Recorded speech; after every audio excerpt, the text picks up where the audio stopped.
1 वर्षापूर्वी एकमेकांना कधीच न पाहिलेलं, ना कसलीच ओळख, ना काही नातं, काहीच नाही.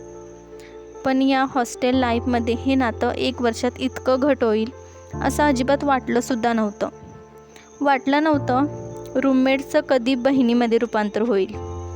सो ही आहे माझी आणि हिमांशूची लहान बहीण वैष्णवी. रक्षाबंधन दिवशी बहीण भावाने आपली रक्षा करावी यासाठी राखी बांधते.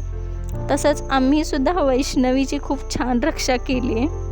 हिमांशूने तर खूपच जास्त. म्हणून वैष्णवीने आज रक्षाबंधन केले. बघा किती एक्सायटेड होती ती. आणि 8 दिवस झाले ती काय करू काय नको असं करते.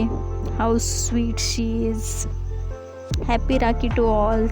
Thank you Visha for this.